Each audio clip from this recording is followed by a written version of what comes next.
Today I've invited my friend Barb to talk to me about a topic that I think applies to a lot of working moms, which is part-time. Because Barb, you've been working part-time for several years now. How long have you been part-time?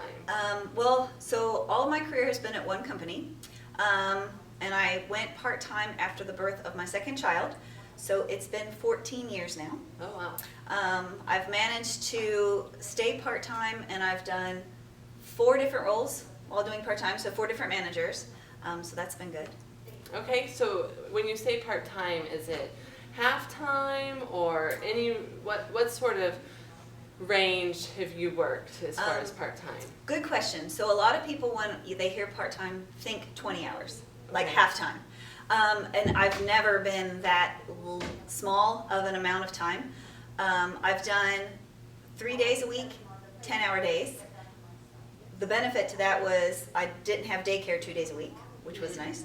And then I've also worked 5 days, like school time. So while the kids are in school, I'm at work. It's worked out very nice. Okay, so you've kind of just evaluated based on your life situation and what your kids needed at the time. Is that how you've kind of chosen your schedule? Yes, I think a lot of people, well, for part-time, the biggest benefit is just a better work-life balance, right?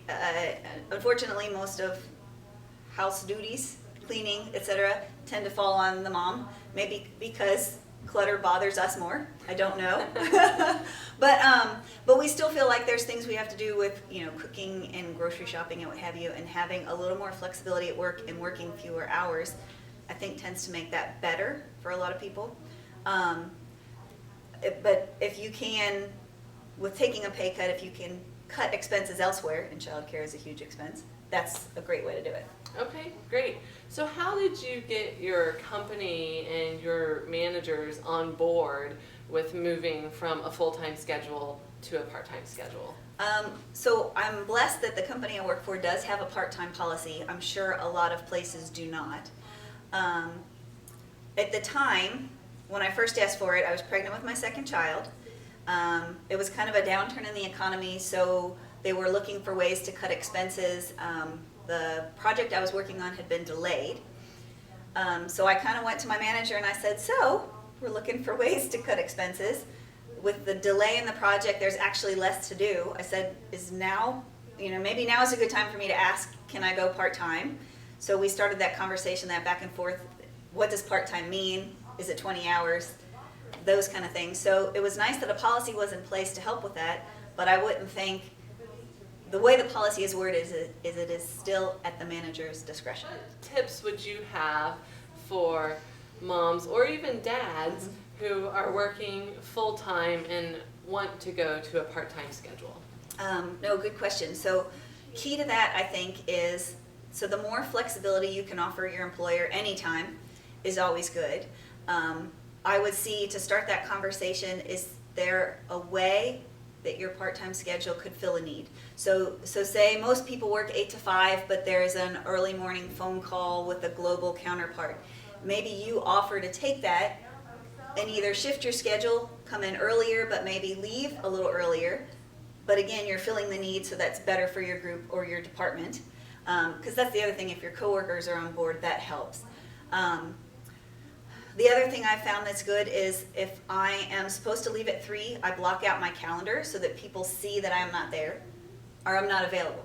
They don't know that I'm not there. They don't know that I'm going home and I'm working on homework with my 7-year-old, but they get the impression that I'm not available, so it kind of meshes with those corporate expectations. So the other thing that's key is when you start going part-time, or if you take a new role part-time, I would say sit down and have a conversation with your manager about what your responsibilities are and how they might be different from someone who's part-time.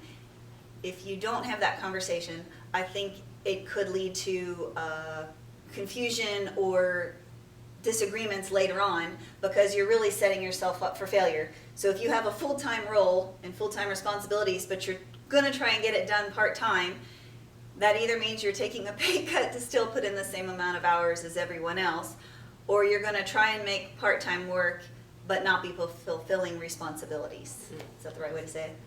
Yep, I see what you're saying. You definitely want to make sure that the expectation fits the time that you'll be at work.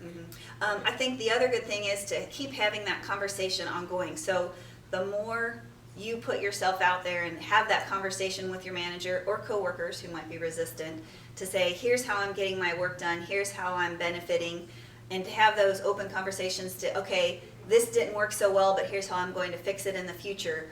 Or maybe I can alter my schedule a little bit. Maybe I can stay a half an hour late on these days. Okay, there's a meeting 2 to 4, but I leave at 1. Maybe I'll call into those meetings every other week. Something like that. But try to find ways to be flexible to make it work so that you still get that balance you need to keep yourself sane. Let us know in the comments below any tips that you've found to make a part-time schedule work and to get your company on board with a part-time schedule. So thanks again to Barb for being my special guest today.